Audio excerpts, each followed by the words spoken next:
Olá! Eu e as minhas colegas Lia Bock, Thaís Hered e Luciana Barreto te damos as boas-vindas aqui no Mundo Pós-Pandemia. A gente abre esse programa com a frase de um dramaturgo alemão que diz assim: sem dúvida, o sonho é para o espírito o que o sono é para o corpo. Mas em tempos de crise, com toda a angústia, a ansiedade, as noites mal dormidas vão se tornando um pesadelo para muitas pessoas. Um estudo recente da Associação Brasileira do Sono revela que 45% dos entrevistados reclamam desse problema. O nosso convidado de hoje é um especialista nesse assunto, tem vários livros publicados. É uma honra e um prazer chamar para essa conversa o neurocientista Siddhartha Ribeiro. Siddhartha, que prazer ter você aqui no Mundo Pós-Pandemia, é uma alegria recebê-lo para essa conversa em tempos brutos, como a gente estava dizendo aqui um pouquinho antes de entrar no ar. Eu vou começar já trazendo aqui o Oráculo da Noite, seu último livro. É um livro que chama bastante atenção para o subconsciente, pede para as pessoas voltarem a atenção para o sono. Como é, Siddhartha, que seus sonhos estão agora, com pandemia, com crise econômica, com mais problema na área em que você milita, que é a educação, que é a ciência? Como é que você tem dormido? É um prazer estar com você, Daniela, aqui no programa. Obrigado pelo convite, com Luciana, com Thaís, com Lia. E, infelizmente, é para falar de coisas tão difíceis, né? Um momento muito difícil da história humana. Não é um momento muito difícil da última década. É um momento muito difícil, com consequências potencialmente muito dramáticas. Então, é uma situação em que o sono fica atacado, né? Pela ansiedade, pelo medo, pela frustração. As pessoas querem que tudo fique bem, elas querem que a pandemia passe logo. E esse desejo de que passe logo, ele muitas vezes faz com que ela demore mais a passar. E é um momento bem difícil. A gente não está conseguindo, enquanto espécie, dar uma resposta coordenada, harmônica, para esse vírus que muito rapidamente tomou o planeta. E isso acontece porque a gente não tem feito o dever de casa, né? A gente está há muitos anos fazendo os investimentos errados, com as prioridades erradas. E estamos pagando o preço desse longo descaso com a ciência, com a educação, com a saúde. E agora está tudo muito claro, as coisas estão bem claras. Mas mesmo assim, existe um copo meio cheio, meio vazio. Existe um laivo de otimismo. Porque, de certa maneira, é como se a espécie humana estivesse se afogando em 10 centímetros de água. Nós já temos tanto acúmulo de capital humano, de capital financeiro, de técnica, de ciência, de arte, de sabedoria. Se a gente usar o que a gente tem, a gente resolve em pouquíssimo tempo, o planeta fica muito bem. Mas como a gente não está conseguindo fazer isso, é como o instinto de predação, o instinto de dominação, de expoliação prevalece nas camadas mais ricas, né, entre os bilionários do planeta, que estão ficando mais bilionários ainda nessa crise, então fica parecendo que é tudo muito difícil, fica parecendo quase insolúvel, parece que a gente está indo para o fim do mundo. E talvez daqui a 100 anos a gente olhe e fale, nossa, aquele foi o momento que a gente acordou e passou a cuidar disso aqui direito. Se a gente pensar como era a vida dos nossos ancestrais há 100 mil anos atrás, era tão difícil sobreviver. E hoje a gente só não consegue compartilhar porque o instinto de acumulação é mais poderoso. Luciana Barreto. Não sei se eu respondi a tua pergunta. Respondeu. Sempre. Siddhartha, já tem gente do ponto de vista científico pesquisando o impacto da pandemia no sono e no sonho? A gente já pode mensurar isso? Muita gente no planeta inteiro, Luciana, se preocupando com essa questão e encontrando coisas diferentes dependendo de quem você estuda.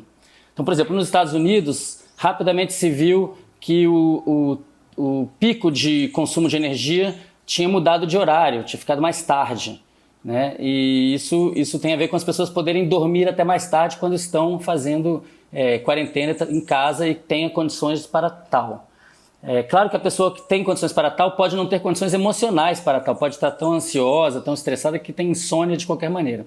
Mas muita gente passou a dormir melhor e outras pessoas passaram a dormir muito pior. Os mais pobres, as pessoas que vivem nas favelas, nas comunidades periféricas do país inteiro, negras e negros, sobretudo os indígenas, as pessoas mais vulneráveis na sociedade, a gente sabe muito bem, estão pagando a parcela maior dessa conta.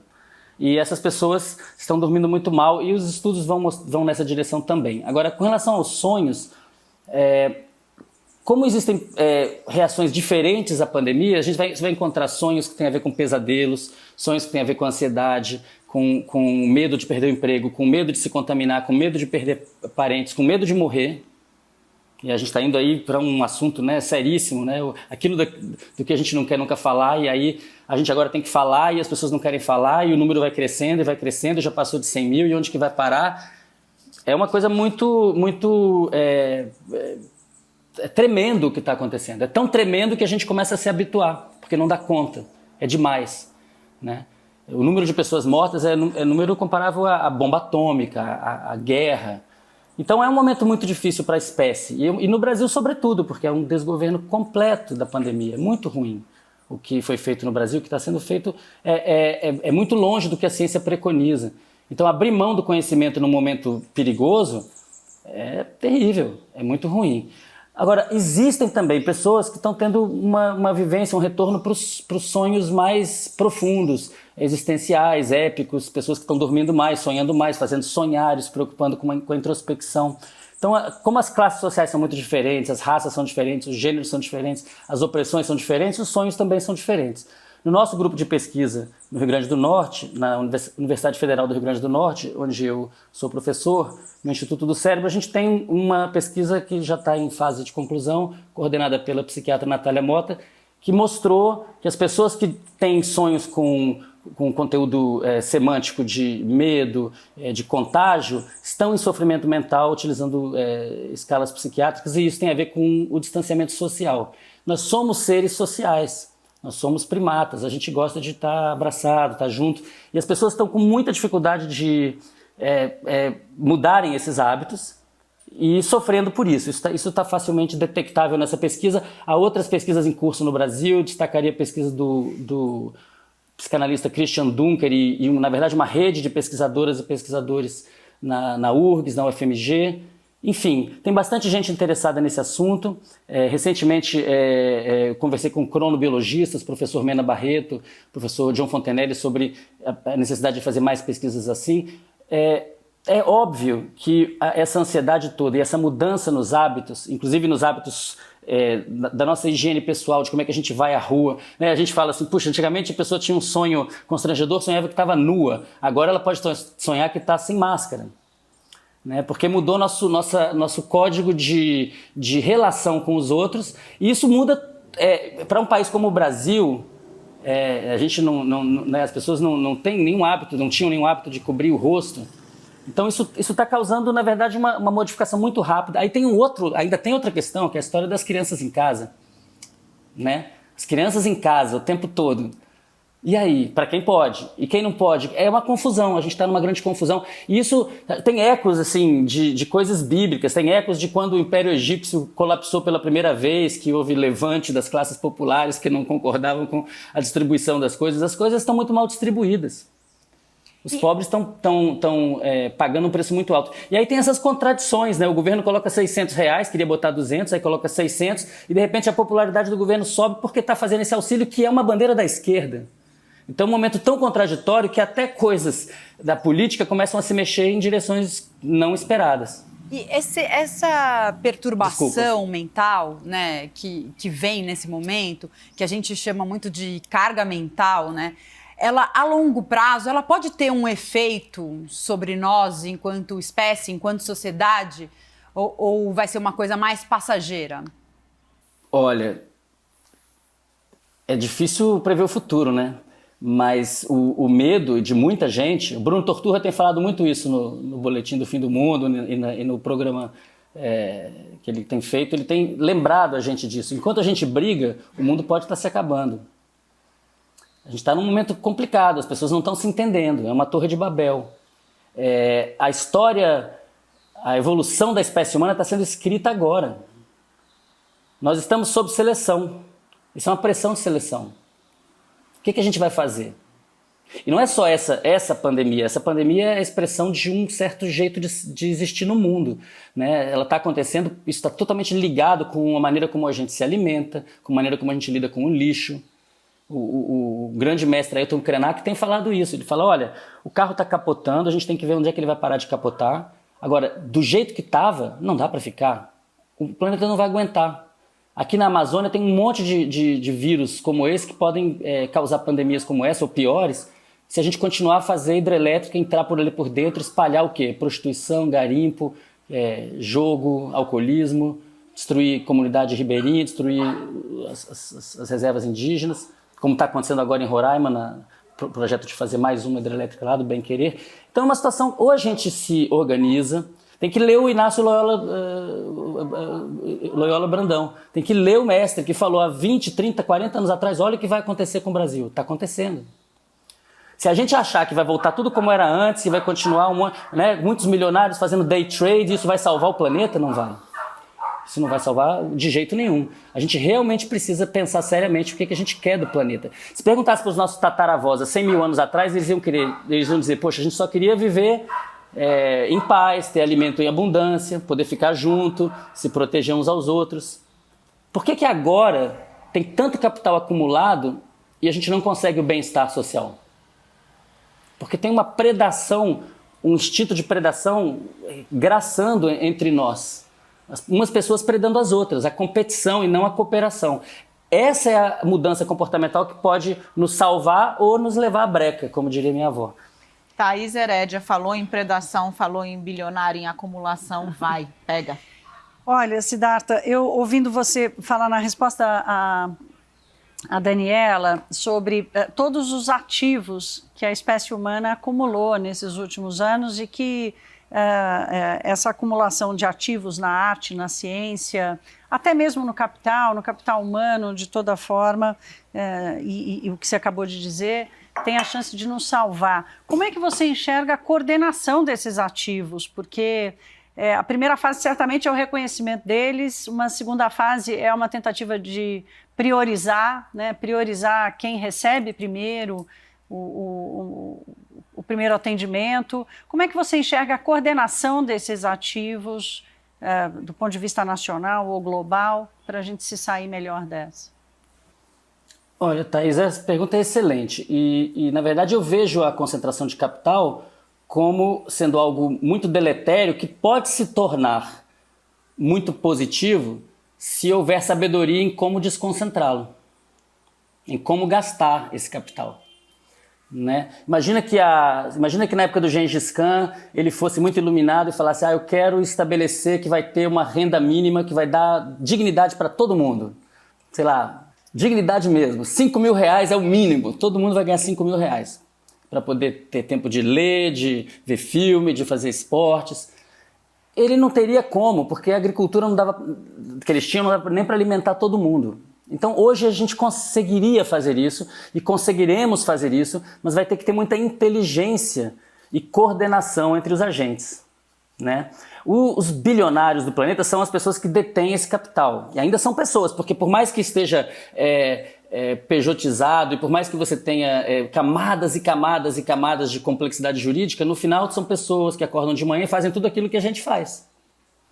E essas pessoas frequentemente não são felizes, estão sofrendo, estão tomando tarja preta, tem suicídio, tem tudo que tem nas outras classes sociais em quantidades diferentes e por causas diferentes, mas são seres humanos. Então está na hora da gente dar uma acordada.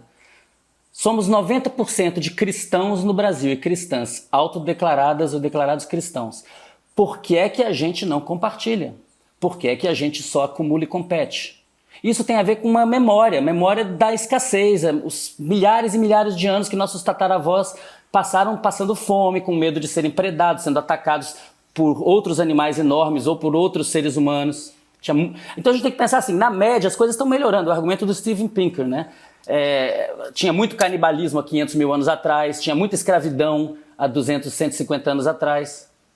Tem menos agora, ainda tem um monte, mas ainda tem bem menos. Então, na média está melhorando. O problema é a variância pode nos matar, pode acabar com a gente. E se os bilionários não acordarem para isso... E quando eu falo acordar, a gente pensa assim, qual é o exemplo? Sei lá, vamos pensar um exemplo. O Bill Gates.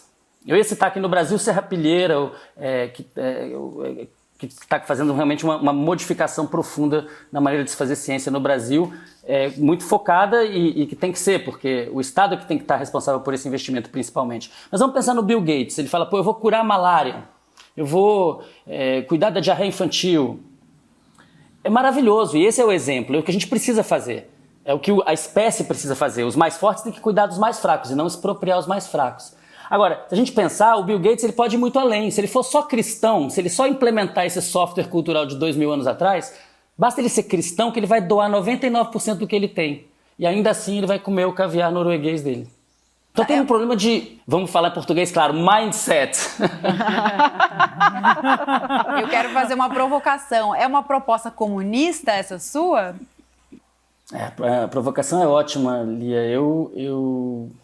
Eu acho que quando Marx falou que o lucro era um roubo de alguma coisa que o trabalhador produziu e que lhe foi alienada, e que isso ia se acumulando e fazendo com que mais máquinas fossem tomando esse trabalho, o trabalho morto crescendo em cima do trabalho vivo, e aí isso tem uma disjuntiva. Tem uma hora que o trabalhador não é mais necessário, né? Porque ele pode ser substituído literalmente por um robô, por um trabalhador forçado em tcheco, né? É a origem da palavra robô.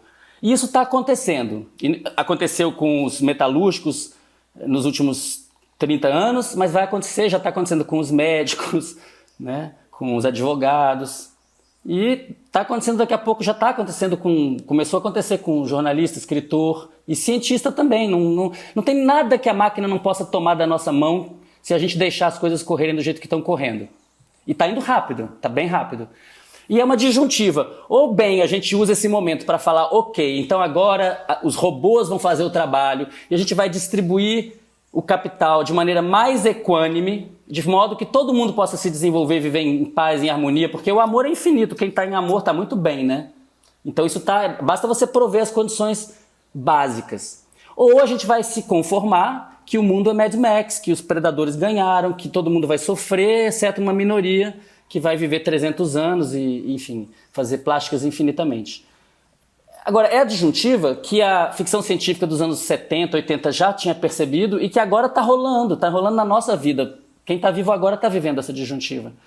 Então tem um movimento, tem gente, entre os bilionários, tem pessoas, né, como João Moreira Salles e a Branca, tem pessoas que estão vendo, estão falando, puxa, ou a gente constrói esse jardim, ou ele vai virar um lixo tóxico. Né? E aí tem os bilionários que são irresponsáveis que vão comprar uma casa na Nova Zelândia, que é um silo nuclear, para o cara se proteger do Armagedon, que ele mesmo está criando porque ele financia o Trump. Aí, bom, então esse cara é o quê? Jesus Cristo ia fazer o quê com ele? Siddhartha.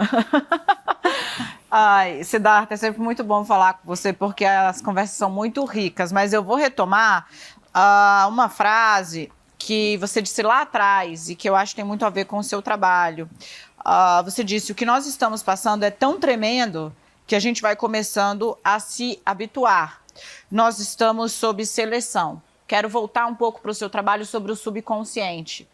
É possível justificar essa onda, porque a gente fala em minoria, mas não é uma minoria tão minoria assim. Existe um percentual bem considerável da sociedade que está em negação. Não acredita que o número de mortos é o número de mortos que o próprio Ministério da Saúde divulga, não acredita que a Covid-19 seja um vírus, na verdade é uma coisa inventada por alguém para fazer com que uma determinada... Enfim, existe uma parcela que está em negação. O fato do desafio ser tão tremendo pode afetar o subconsciente dessa pessoa a ponto de levá-la a esse nível de disrupção, de venda sobre o que está acontecendo, não só no Brasil, mas no mundo. Com certeza. O medo, ele cria... A gente tem defesas, né? Quando a gente está diante de uma coisa horrível, uma defesa é a gente dizer não é tão horrível assim. E o nosso sistema nervoso está construído para detectar novidades. Tem um lugar especificamente no cérebro da gente chamado locus coeruleus, cujos neurônios eles funcionam, eles disparam toda vez que uma coisa nova acontece. E se essa coisa nova não dói, o efeito é transitório, e aí para de novo. Se ela dói, fica tum, tum, tum, tum, tum, fica incomodando. Só que, em geral, a gente só sente a nossa dor e a dor das pessoas que a gente ama. E a dor dos outros a gente não sente. Então você fala, poxa, bateu em 100 mil. Puxa, que horrível. Bateu em 110 mil. Meu Deus, que horrível. Bateu em 115 mil. E esses números vão virando só números. Eles deixam de ser afeto. A gente deixa de pensar que aquelas 110 mil, 115 mil pessoas e crescendo são cada uma delas uma pessoa com uma infinitude de afetos dentro de si e com as suas relações. Então é um trauma muito grande que está sendo botado para debaixo do tapete, no inconsciente, no caso da negação. Agora, qual que é o lance? O lance é que, assim, as coisas não vão mudar só porque a gente quer. Elas vão mudar se a gente fizer a coisa certa. Se a gente tivesse feito um isolamento, um distanciamento social eficaz desde o início até agora, nós teríamos conseguido achatar essa curva. Todos os modelos indicam isso. Teria sido possível fazer isso. E vários países europeus conseguiram fazer isso e depois, porque estavam na ansiedade de que tudo volte ao tal normal, que era um normal doente e que causou a situação na qual a gente está agora. E aí esses países relaxaram as suas quarentenas e o que está acontecendo? A famosa segunda onda. Não precisava ter acontecido.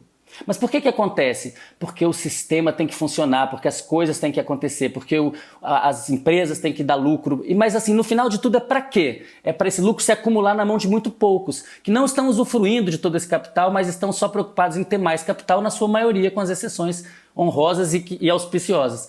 Então, esse é o desafio de mudar um padrão instintivo de acumulação para um padrão novo, adaptado às novas condições de abundância, que é a de compartilhar. Se tem comida para todo mundo, por que uma pessoa vai comer tudo e os outros não vão comer nada?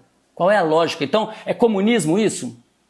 Chamemos de pós-capitalismo, ou de um capitalismo inteligente, cooperativo. Na Holanda eles estão fazendo essa mudança, de passar de um sistema que almeja o crescimento econômico, crescimento do produto interno bruto, para um sistema que almeja o quê? Uma diminuição da desigualdade, um aumento do piso e uma diminuição do teto, para que todo mundo... Não é possível, o cara quer ter um iate, que legal, mas por que precisa ter dois? Ele não vai andar em dois.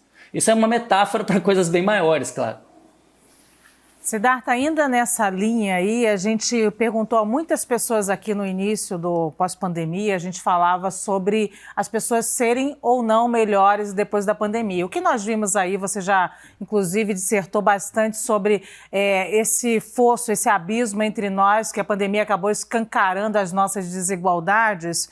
E aí acabou também escancarando, principalmente nas redes sociais, isso ficou muito claro, o nosso abismo também de ideias. A gente tem muito mais conflito nesse momento. A gente acho que já posso afirmar que a gente não sai melhor dessa pandemia. E aí eu quero que você me diga o que você pensa sobre isso. Você tem pensado sobre a pandemia melhorar algum mecanismo na nossa cabeça, o que me parece que não aconteceu?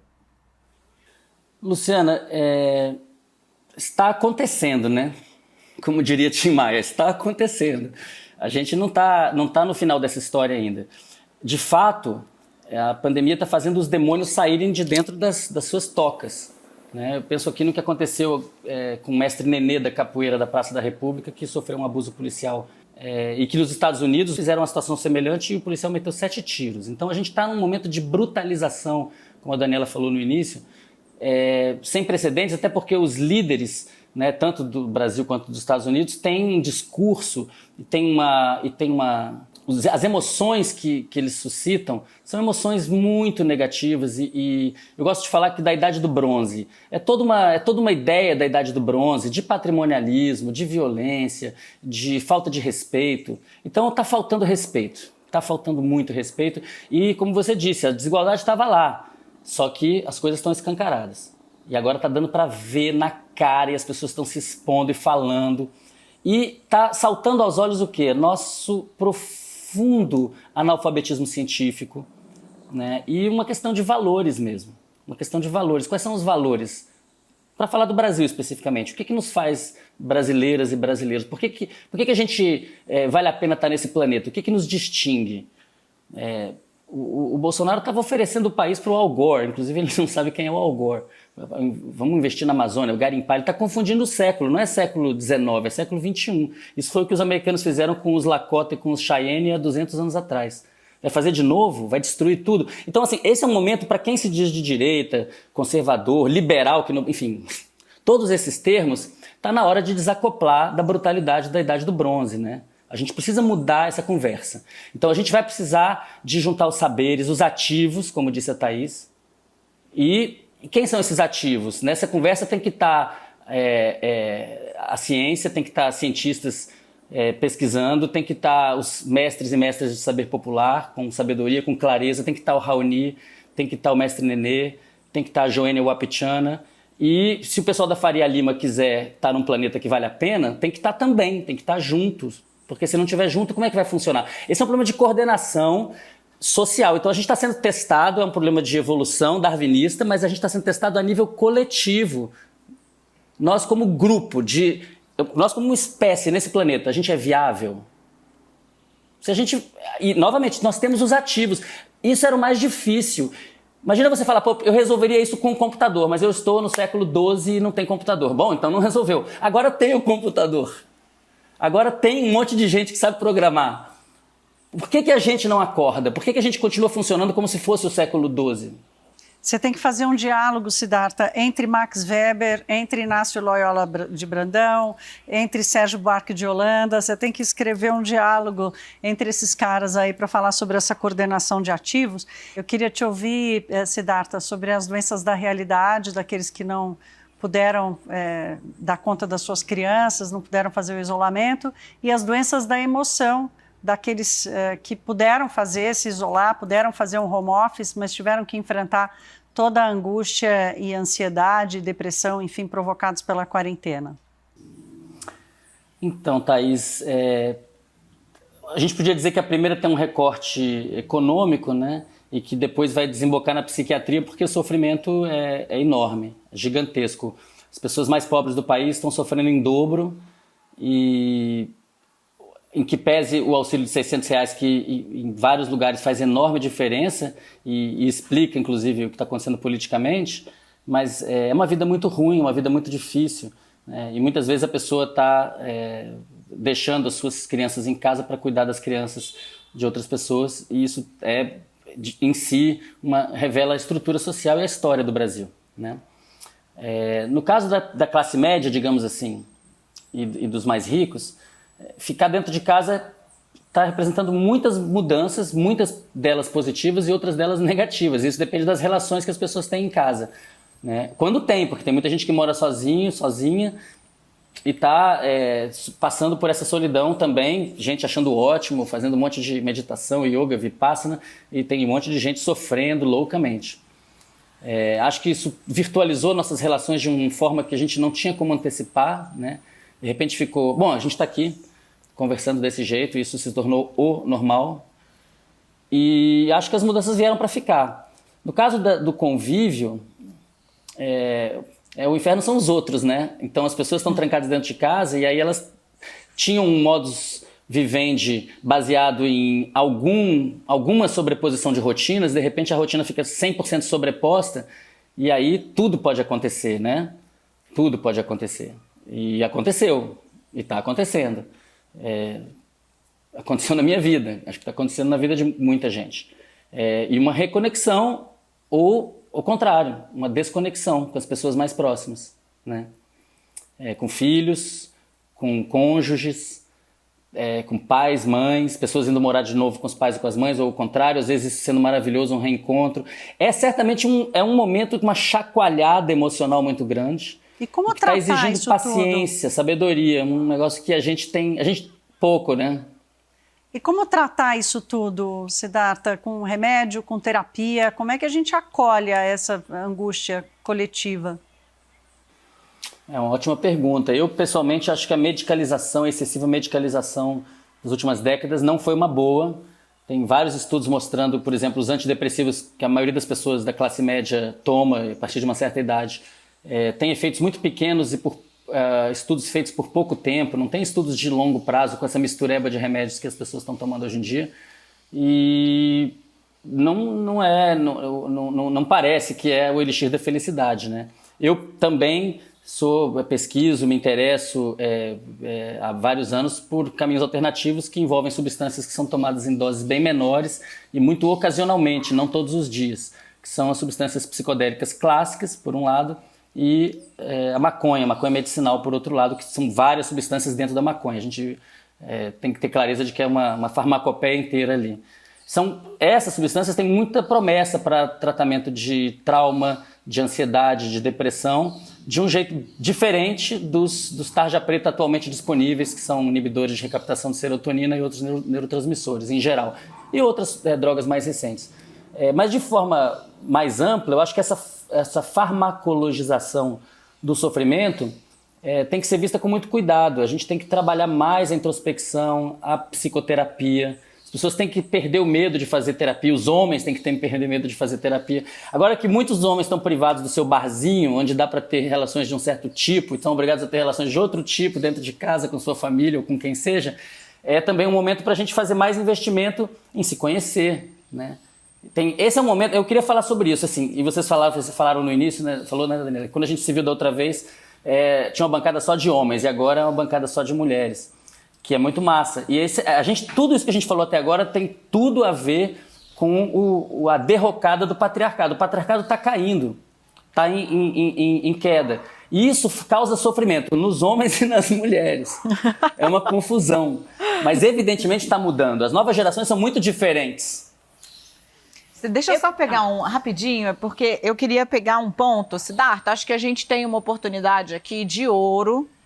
E aí eu vou pedir para você descer da academia, o que você já faz com muito hábito, é um dos cientistas que mais fala no Brasil, para falar com o primário sobre pesquisa com substâncias que são tidas como, por exemplo, você citou a maconha medicinal. Quando a gente fala sobre isso, às vezes quem está em casa pode entender que você está dizendo ali, olha, eu estou pesquisando a pessoa fumar um cigarro de maconha e ver como... E não é isso. Quando você fala existe toda uma farmacopeia ali dentro, você está dizendo que dentro da folha da maconha, da substância da maconha, você tem uma série de elementos que, cientificamente separados, transformados em remédio, podem atingir determinados objetivos. Então, explica para a gente, da maneira mais clara possível, quais são as vias que a ciência está percorrendo hoje para tentar chegar, por meio de substâncias naturais, em resultados melhores do que os tarja preta, digamos, que estão aí no mercado há décadas, têm nos dado. Lá fora, isso está sendo muito feito, inclusive com substâncias que são usadas para drogas mesmo, LSD e tal, mas aqui tem esse debate todo está envolto em muito preconceito. Tenta explicar um pouquinho para a gente o que é que vocês estão fazendo. Tá, então vamos lá. Então vamos começar esse debate falando assim. Todas as substâncias que causam uma modificação fisiológica no corpo são drogas. Todas. Tanto as lícitas quanto as ilícitas são drogas. E a razão pelas quais algumas são lícitas e outras são ilícitas não são científicas. São históricas, econômicas, mas não são científicas. Por quê? Porque tem muitas substâncias ilícitas que não são tão perigosas e que causam muitos benefícios. Tem muitas substâncias lícitas que são bem perigosas e não causam tantos benefícios. Então, essa é a primeira questão. A maconha é uma planta que foi selecionada artificialmente pelos seres humanos ao longo de milênios para ser remédio e para gerar uma série de efeitos completamente diferentes dependendo da sua genética. Da mesma maneira que o cachorro foi selecionado artificialmente ao longo de milênios por nossos ancestrais e que tem raças muito diferentes, que têm funções diferentes dependendo da sua genética. O processo é muito semelhante. Eu gosto de dizer que a maconha está para as plantas como o cachorro está para os animais. Uma invenção humana para satisfazer necessidades humanas.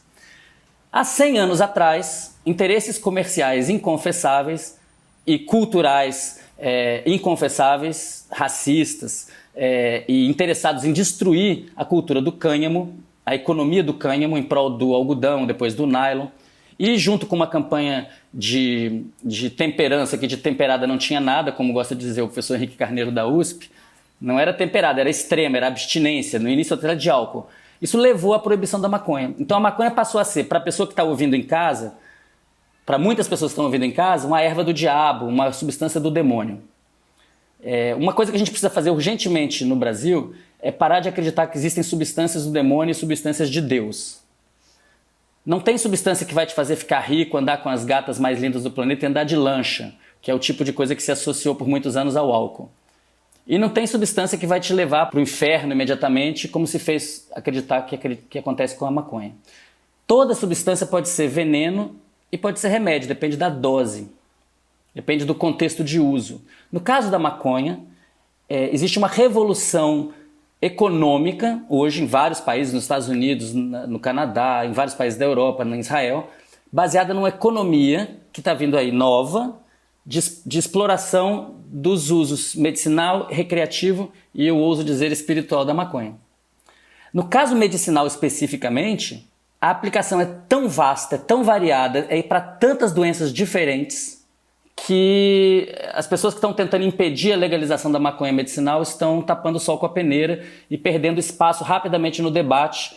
Lembro aqui do ex-ministro Osmar Terra, que passou muitos anos sendo considerado um interlocutor crível nessa questão, falou muita besteira científica, e aí esse ano, com a pandemia, ficou claro que de ciência ele não entende nada quando ele fez as previsões que fez sobre a mortalidade na pandemia. Então o que acontece? A ciência e o mundo do capital estão tomando conta dessa questão. Agora, eu queria pegar um ponto importante no que você falou, Daniela. É verdade que muitas substâncias da maconha são isoladas, purificadas e viram remédio, e isso é importante.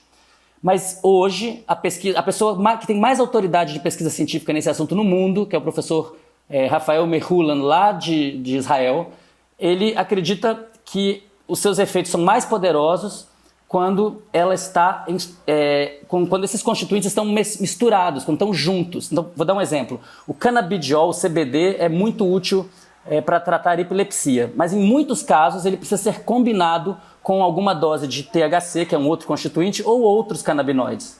E isso já está presente na planta. Então a maneira de dar acesso popular para as pessoas à maconha medicinal passa por utilizar extratos da planta, que são baratos, porque a maconha está legalizada para os ricos. Se você for na farmácia, já tem um tarja preta feito de canabinoides. Custa R$ 2.800. Agora, para colocar isso no SUS, tem que usar a farmácia viva, que é a farmácia da fitoterapia, que é um programa do SUS. E tem que ter autocultivo, as pessoas têm que ter direito a ter a planta em casa. Você não proibiria o cachorro. Por que proíbe a maconha? Porque tem uma lavagem cerebral ao longo de muitos anos dizendo que a maconha mata neurônio. Ao contrário, a maconha produz neurogênese, novos neurônios, novas sinapses. Então tem uma pequena revolução cultural acontecendo nesse assunto. Você citou o Ailton Krenak no início, e aí ele evoca muito a memória ancestral, né? Ele fala que quem não se conectar com essa memória ancestral, com essa ancestralidade, não vai conseguir sobreviver nesse mundo de maluco. Ele é muito crítico, inclusive, do capitalismo. E aí a gente percebe hoje que, conforme a gente estuda, eu estudei relações étnico-raciais, e aí o meu mestrado serviu ainda mais para me conectar a essa memória ancestral. Fato é, hoje há uma crítica muito grande a esse tipo de saber científico. Você volta seu olhar para as exatas como esse fosse o verdadeiro saber científico e não esse saber científico que vem da nossa ancestralidade, que é muito questionado, inclusive na estética hoje. A gente fala de uma estética afrofuturista, que vem essa conexão com essa memória ancestral. O que a neurociência tem para dizer para a gente sobre isso, sobre essa memória ancestral? Luciana, ainda pouco. Porque a neurociência passou muito tempo sem querer olhar para a psicologia de profundidade, que seria o legado do Freud, a psicanálise, e o legado do Jung, a psicologia analítica. E, sobretudo no caso do Jung, é onde a gente trata desses arquétipos, né? A gente tem na nossa mente, parte da nossa mente, não é exatamente, não diz respeito exatamente à nossa vida, mas diz respeito às vidas de seres humanos em geral, as experiências que são comuns a todo mundo ou que foram comuns a um grupo de pessoas por muito tempo, né? E tem várias maneiras da gente herdar essas imagens arquetípicas que são... eu tenho feito terapia junguiana recentemente e tenho trabalhado com um querido colega junguiano e tenho aprendido com eles que tem a ver com ser um molde sem forma. Então todo mundo tem uma imagem de mãe, todo mundo teve mãe, né? E agora essa imagem de mãe, ela vai sendo preenchida com as experiências que a gente tem. Eu acho que o que o Ailton tem nos lembrado é que esse desgoverno planetário em plena abundância, esse momento de afogamento num copo d'água que a gente está vivendo, ele tem tudo a ver com a gente esquecer dos nossos ancestrais, porque os nossos ancestrais, a gente só está aqui porque tivemos excelentes avós e avós. Cuidaram muito da gente, a vida era muito difícil. Imagina, se a gente pensar que nossos ancestrais bípedes mais antigos, há 7 milhões de anos, que vida que eles levavam era comer carniça. As pessoas viviam muito mal. E de repente a gente está numa situação de tanto conforto sem conforto. Porque as pessoas se olham na rua e são estranhas umas às outras. E volta na história do amor. Então a coisa mais adaptativa a fazer é a gente se amar. E a mensagem dos ancestrais é essa. É por isso que nesse momento não adianta só juntar o bilionário consciente com o cientista. Tem que juntar com a antropóloga, tem que juntar com a xamã, tem que juntar com o aborígene australiano, tem que juntar com quem esteve no planeta como caçador-coletor por muito tempo e conseguiu ficar e sobreviver. A gente não está conseguindo ficar mais. A gente está indo tão rápido em direção ao paredão que a gente está ameaçando destruir tudo no caminho. E essa é uma situação que a gente lembra bem, porque nos anos 70 as crianças tinham medo da guerra nuclear. Hoje em dia as pessoas nem pensam nisso, mas o perigo não passou. Pelo contrário, talvez o perigo tenha aumentado. Tem várias maneiras de medir o perigo que vão dizer que ele aumentou, até porque o Trump é presidente. Imagina, se der tudo errado, a gente não dura nem 100 anos. E por outro lado, olha que maravilha que a gente vai poder oferecer para o sistema intergaláctico se a gente construir bem-estar aqui, não só para a nossa espécie. Aí eu vou lembrar da Eliane Brum. Não dá para a gente consertar o planeta para os seres humanos se a gente não parar de detonar os animais e as plantas e o meio ambiente. A gente está detonando e o nosso padrão de consumo é insustentável. É disso que o Ailton está falando, né? Como é que foi a transição do sonho como uma ferramenta para uma coisa mística, uma ferramenta para a vida, para essa coisa mística? Eu, por exemplo, eu sou tão besta que eu consulto o dicionário dos sonhos. Quem foi que inventou esse negócio de dicionário dos sonhos, entendeu? E pior, eu tendo a acreditar no que eu leio. Mas ele também. Eu também. Muito boa a tua pergunta. Os dicionários de sonhos são muito antigos. Manuais de interpretação de sonhos têm manuais de 5 mil anos atrás, quase na Assíria, 4 mil anos atrás na Assíria, manual Zikiku, que chamava. E o Freud atacou muito esses manuais. Ele falou, olha, ninguém pode interpretar o sonho de outra pessoa baseado numa chave fixa. Se você me disser que sonhou com uma raposa, essa raposa quer dizer o que para você? Não adianta eu falar o que eu acho que raposa quer dizer. E essa sacada de que você tem que tomar o ponto de vista da pessoa que sonha é que abre, na verdade, a psicanálise, né? A psicanálise começa nesse momento em que o analista não fala nada, fica escutando, vai começar a tentar entender esse ponto de vista para saber qual é o território, qual é a topografia mental e quais são as zonas que a pessoa nunca quer visitar porque provavelmente ali tem coisa, né? Então, a ideia de que a gente tem que interpretar os sonhos, que eles fazem sentido, ela é uma ideia que a psicanálise retoma, mas que vem da antiguidade, que vem certamente do nosso passado pré-histórico. Então, a sua pergunta é muito legal e meu livro é um livro que propõe uma conjectura para explicar essa passagem de animal para ser humano, de bicho para gente, né, de biologia para cultura, através dos sonhos e através das narrativas dos sonhos. Por quê? Porque sonhar, todos os mamíferos sonham. Sonhos provavelmente evoluíram por 200 milhões de anos, 220 milhões de anos. Os mamíferos, todos que a gente olha, têm sono REM, que é uma fase durante a qual a gente sonha, e quando experimentos que foram realizados para desinibir os músculos durante o sono REM mostraram que os animais executam comportamentos típicos da própria espécie durante o sono REM. Então é como se ele estivesse de fato sonhando. Se você colocar eletrodos no cérebro de um passarinho que canta, como o mandarim, um pássaro australiano que é um modelo de neurociência muito usado, os neurônios fazem um certo padrão de atividade que se repete quase identicamente quando eles estão em sono, sugerindo que eles estão sonhando com o próprio canto. Então, sonhar é uma coisa que mamíferos fazem, aves talvez façam, só que de maneira mais curtinha, assim, pequenos clipes, né, cantos curtos. Talvez alguns répteis, há evidências de que alguns répteis têm sono REM. Agora, qual a novidade para os seres humanos? É que a gente se comunica verbalmente, e depois por escrito, mas inicialmente verbalmente. Então, a gente se reunia em torno da fogueira, contava histórias. E essas histórias eram as histórias vividas no mundo real e as histórias vividas no mundo dos sonhos, que para muitos caçadores-coletores hoje em dia é até mais real do que o mundo daqui.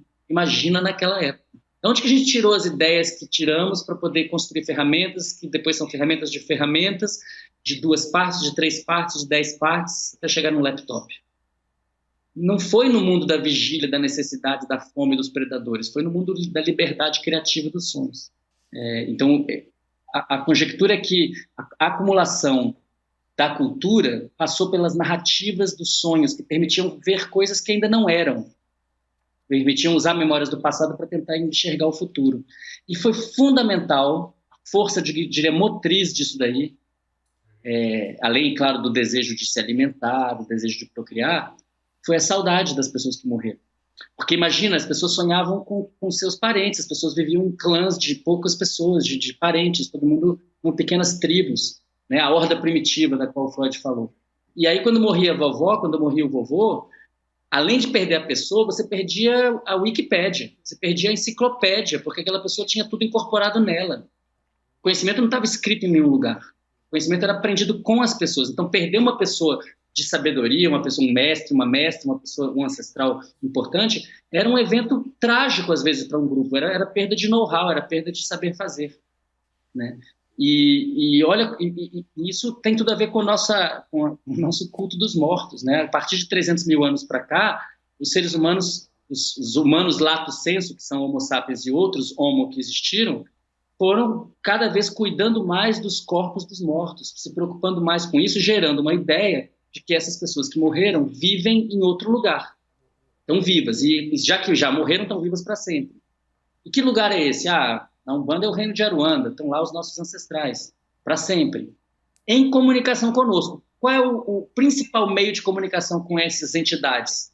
Sonhos. E aí, quando entra na história, só nos últimos 4.500 anos, a gente tem registro escrito disso. Quando entra toda, entra como sonho, como premonitório, sonhos como avisos para perigos futuros.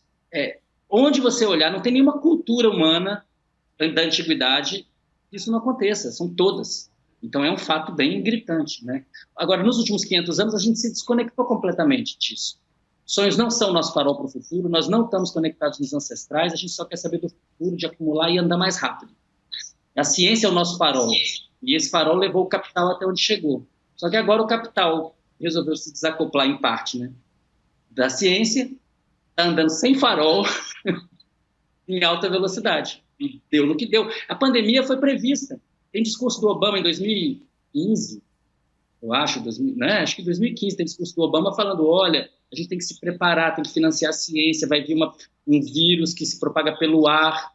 Só faltou falar que era em micro bolhas de cuspe, de vírus, né, em aerossol. Só faltou dizer isso. O CDC sabia, os americanos sabiam, os chineses também sabiam, todo mundo sabia. Por que não foi feito? Porque não é prioridade. Não é prioridade. A prioridade é acumular, é que alguns acumulem muito. E essa prioridade claramente não vai dar certo. Nem para esses poucos, porque eu acho que essa é a questão nova. É perceber que ou o sonho é coletivo, ou não vai dar para sonhar sozinho. Não tem planeta maravilhoso, não dá para ir para as Bahamas curtir a estação que não tem furacão, se tiver todo mundo morrendo de fome. E esse discurso, que é um discurso de trotskista, de comunista, seria um discurso de ultra-esquerda há 2 anos atrás, há 1 ano atrás, agora é um discurso da biologia.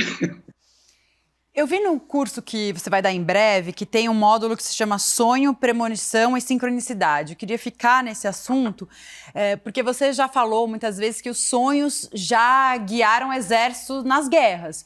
E quando foi que a gente perdeu isso? Por que o sonho virou uma coisa tão desimportante e mais para o reino da fantasia do que da premonição? Assim, ele pode ser, de fato, premonitório?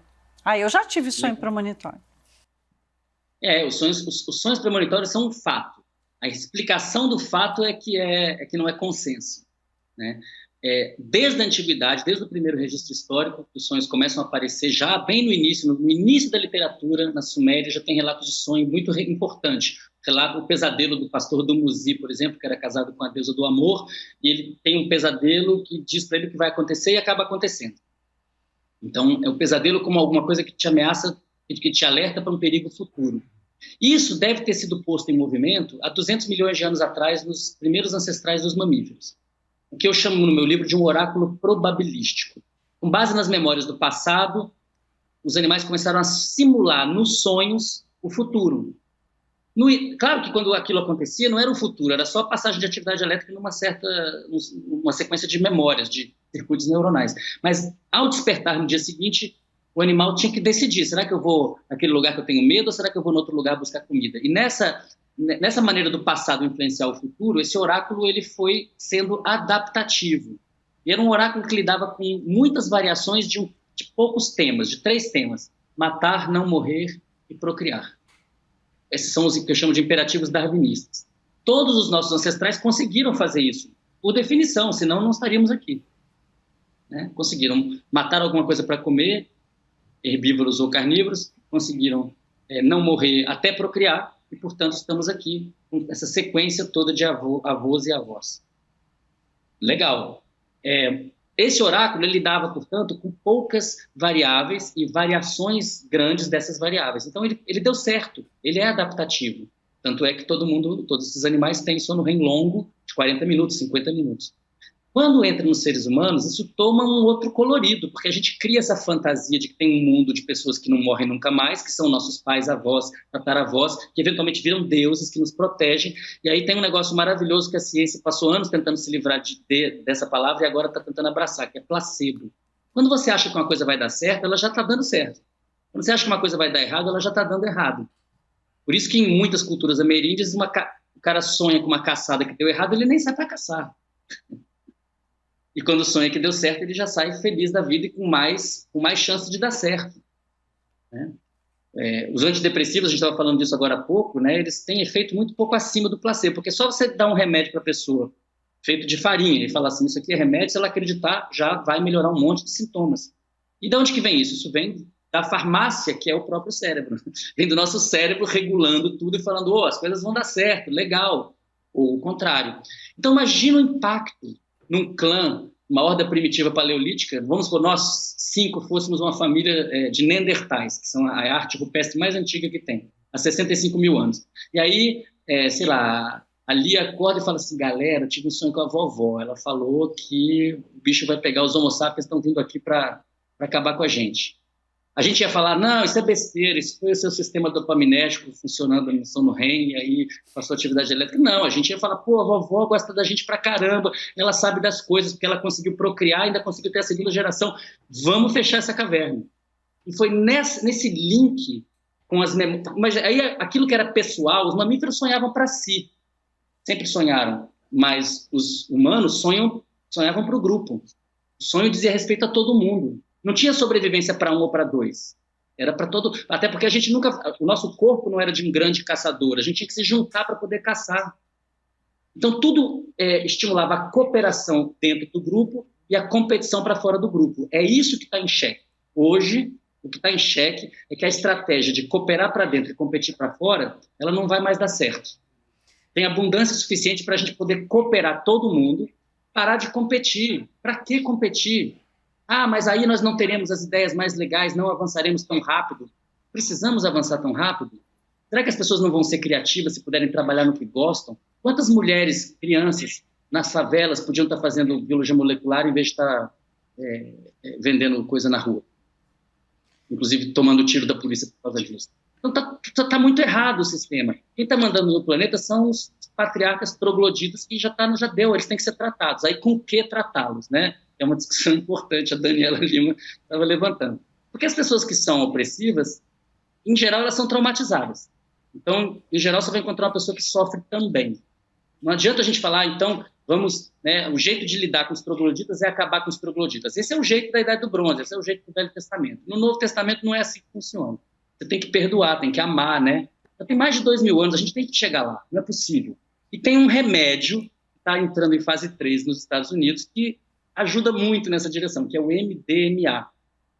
Né? Existe toda uma pesquisa científica nas melhores revistas científicas do mundo mostrando que 2 ou 3 doses, baixas doses dessa substância, com muita psicoterapia antes, durante e depois, bem claro, não é o remédio, é um contexto psicoterapêutico auxiliado pelo remédio. Essa substância tem um poder enorme de tratar o trauma. Então pega pessoas que foram para a guerra do Iraque, pessoas socorristas, pessoas que ficaram muito traumatizadas, viram muita morte, muito sofrimento, que estão em sofrimento crônico, refratário a tratamento, já fizeram de tudo, a pessoa quer morrer o tempo todo, quer matar o tempo todo, não se ajusta, é um suicídio adiado.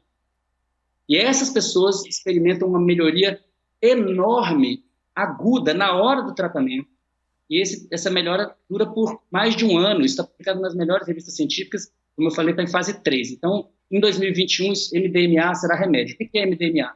É o princípio ativo da substância que ilícita é vendida como êxtase. Calma, Siddhartha, pera. Calma, porque a gente está chegando aqui no nosso limite de tempo e aí você jogou 2 questões que eu quero abordar melhor, porque é a segunda vez que eu pergunto e você tangencia a resposta. Mas você disse que está fazendo terapia em Jungiana e Jung é um cara que vem ali depois de Freud e dá um novo valor a essa coisa do inconsciente coletivo e ao sonho. E aí não tem como a Lia ter perguntado sobre sonho, você ter falado tanto sobre sonho, e de novo a gente fazer uma entrevista e você não me responder como estão seus sonhos. Eu realmente quero saber como estão seus sonhos. A pandemia entrou no seu subconsciente? Isso é uma coisa que você vai me responder muito rapidamente. Outra é essa pesquisa que você está falando, você citou um colega que eu adoro, Marcelo Leite, jornalista da Folha de São Paulo, um dos maiores nomes da imprensa no que diz respeito à pesquisa científica e pesquisa de meio ambiente. Vamos falar um pouco sobre isso, mas aí de novo vou pedir para você descer para o playground. Essas pesquisas que estão usando essas substâncias, qual é o nível de apuro e de ciência envolvido nesse trabalho? Porque assim talvez as pessoas consigam distanciar o olhar do preconceito estabelecido em cima da questão da droga para essa questão que você trouxe antes, falando, por exemplo, dos componentes da maconha medicinal. Tá. Bom, então vamos primeiro para essa segunda questão. Tem muita pesquisa de alta qualidade feita nos últimos 10, 15 anos sobre MDMA, sobre psilocibina, sobre LSD, DMT, 5-metox-DMT, todas elas substâncias consideradas psicodélicos clássicos. Tem a pesquisa feita com seres humanos, pesquisa clínica para ver se isso pode tratar trauma e depressão, e a resposta é sim. Isso foi feito nos Estados Unidos, foi feito na Europa, estou falando do Rick Doblin, estou falando do Mitch Hofer, estamos falando do Howard Harris, e aqui no Brasil, por incrível que pareça, tem um espaço grande nessa área de pesquisa. Então tem o Stevens Rein estudando mecanismos, tem o Eduardo Schemberg estudando MDMA na clínica, tem o professor Dartil Xavier da Unifesp, tem o Luiz Fernando Toffoli da Unicamp, e muito mais gente, na verdade. Está crescendo, porque é uma fronteira científica importante. No meu laboratório a gente faz pesquisa também nessas direções. Por que essas substâncias têm tanto poder de transformação? E aí, então, a gente sai da pesquisa aplicada que está tentando dar o remédio para a pessoa parar de sofrer e vai para dentro de uma célula e olha para as sinapses, olha para os contatos entre os neurônios. O que está saindo dessa pesquisa, de todas essas pessoas que eu mencionei aqui e outras, é que essas são substâncias que aceleram muito a produção de novas conexões entre os neurônios. Quando a gente aprende alguma coisa, a gente está produzindo novas conexões. Mas se você aprende muita coisa muito rápido, você vai precisar de muitas novas conexões e, na verdade, é um processo complexo em que algumas são fortalecidas e outras são removidas. É uma espécie de alto e baixo relevo nessa topografia de conexões entre neurônios que a gente chama de sinapses. Então, os psicodélicos clássicos ativam esses processos de sinaptogênese, de gênese de sinapses, de mais conexão neuronal. O THC da maconha também. E pesquisa publicada em Nature Medicine, nas melhores revistas, entendeu? Grupos fortíssimos na Alemanha e nos Estados Unidos. Então, aqui no Brasil, a gente tem que sair do atraso e abrir os olhos para o que está vindo. A psiquiatria do século XXI não se parece com a psiquiatria do século XX. Essas substâncias são muito poderosas e é por isso mesmo que o contexto de uso tem que ser muito bem escolhido. Você vai fazer muita modificação nos neurônios, o ambiente tem que ser bem positivo, concorda? Que tudo vai ser amplificado. É completamente diferente a pessoa tomar uma substância dessas num ambiente arejado, bacana, cheio de plantas, pessoas agradáveis, com música bacana, de exatamente o contrário. E é isso que tem que ser entendido. A psiquiatria, ela está entendendo, começando a entender, lá nos Estados Unidos começou a entender, que é muito melhor você ter muita variável do contexto e pouco remédio, muita psicoterapia, muito yoga, muito capoeira, e um pouquinho de remédio, o remédio certo, na dose certa, do que o contrário, encher as pessoas de remédio e mandar elas para casa ver televisão. Olha a crise dos opioides nos Estados Unidos. Então as pessoas ficam no computador comprando coisas das quais elas não precisam, se enchendo de comida e se enchendo de remédios altamente viciantes, e a indústria ganhou muito dinheiro com isso, e houve o alerta científico, mas esse alerta, evidentemente, não era uma prioridade, a prioridade é ganhar dinheiro, é lucrar, e aí, com a quantidade gigantesca de pessoas viciadas em substâncias realmente perigosas, essas sim perigosas, bem perigosas, e quem vai pagar essa conta? Quem é a culpa? Porque o sistema quer desregulamentar tudo, então é deixar o capitalismo ser o mais selvagem e predatório possível. Acho que a gente falou sobre isso antes, eu não sei se foi a Luciana que falou, né, que havia a esperança de que as pessoas ficassem melhores. Quem foi que falou isso? Mas na verdade ficaram piores. A gente está em teste, a gente está sendo testado quanto à nossa humanidade. Para colocar em termos mais simples, né, para a maior parte das pessoas que se dizem cristãs, cadê o nosso cristianismo? Eu fico batendo nessa tecla o tempo todo, porque quem fala em nome de Cristo hoje em dia é fariseu. Quem fala em nome de Cristo hoje em dia é a favor do ódio, é contra a ciência, é contra o conhecimento. Não está com nada. A Igreja Católica, com todos os seus pecados, que não foram poucos, conservou muito conhecimento importante e tem amor ao conhecimento. Que igrejas são essas que odeiam o conhecimento? Então a gente está precisando ter uma conversa muito séria e tem muita gente usando o nome de Cristo em vão e tem muita gente cuspindo no prato que comeu, que é o prato da ciência.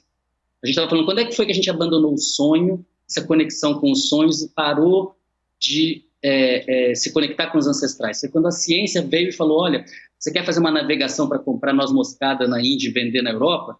Não adianta você pensar em sonhos, pensa na melhor rota, se orienta pela astronomia. Então veio a técnica para fazer previsões, né? E é o que permitiu colocar um ser humano na Lua. Só que a ciência, ela tem que vir acompanhada de uma ética do cuidado. E hoje a ciência está bem alerta para isso, porque a ciência também foi instrumentalizada para o acúmulo do capital por muitos anos e ainda é. E não teria existido se não tivesse recebido aportes de capital. A ciência é caríssima hoje em dia nos países de primeiro mundo. Não no Brasil, porque a ciência no Brasil é completamente desprestigiada. Siddhartha, você vai fugir da minha pergunta de novo. E a gente só tem 4 minutos e a Luciana tem uma pergunta para fechar o programa. Então, sim ou não, a pandemia entrou nos seus sonhos? Como é que tá? Porque você está fazendo terapia junguiana. Não dá para você fazer isso comigo tendo um livro chamado O Oráculo da Noite, que fala sobre o poder do sonho, pô. Bom, gente, a pandemia coincidiu com uma mudança enorme na minha vida. Eu me divorciei, tenho filhos. E minha ex-companheira se mudou de cidade. Então, acho que era por isso que eu não tinha te respondido. Tá tudo bem, então sim. Produção. Perfeito, vai lá, Lu. Bom, a gente noticiou bastante agora que produtores de vinho, por exemplo, comemoraram o aumento nas vendas durante a pandemia. E aí eu quero que você dê uma dica mesmo para a gente de qualidade de sono e de sonho. A gente está bebendo mais durante a pandemia. Todas nós aqui confessamos já que estamos bebendo mais durante a pandemia. E aí como a gente pode fazer para a qualidade do sono e o que a gente pode fazer para melhorar essa qualidade? A verdade é essa. Rapidex. Então vamos lá. A primeira coisa é proteger o sono. Então desliga as telas 1 hora antes da hora que você quer dormir. Não toma pílula para dormir. Não faz, não toma muito álcool antes de dormir. Quer tomar álcool, toma antes, mas não muito próximo da hora de dormir, porque vai afetar o sono REM. comer em demasia e fazer exercício físico em demasia também à noite, não. Eu acho que a palavra crucial é moderação. E prestar atenção nos sonhos, falar dos sonhos, acordar de manhã, fazer um diário de sonhos, contar os sonhos para os familiares, perguntar para os filhos e para todo mundo na família o que sonhou, criar um foco nisso e tentar entender como que os sonhos de um dizem respeito aos sonhos do outro. Hoje em dia, dentro de casa, fechadinho, dá para sacar isso daí legal, se a gente realmente prestar atenção. Siddhartha Ribeiro, muitíssimo obrigada pela entrevista. Foi um prazer recebê-lo aqui no Mundo Pós-Pandemia. Essa conversa nos fez passar por diversos cenários da pandemia, do pós-pandemia, do que a ciência nos aponta. Foi uma verdadeira aula. Muitíssimo obrigada. Espero que tenha sido tão bom para você quanto foi para a gente. Eu que agradeço, Daniela. É um prazer estar com vocês e obrigado a toda a equipe aí que participou. A gente teve que navegar várias tecnologias aqui, deu tudo certo no final. Obrigado. Deu sim. Olha, e esse programa com o neurocientista Siddhartha Ribeiro já está disponível na íntegra no nosso site, século XXI, cnnbrasil.com.br. Também no nosso canal no YouTube. E se você curte podcast, aí você nos encontra em todas as plataformas de áudio. Esta é a CNN, inconfundível.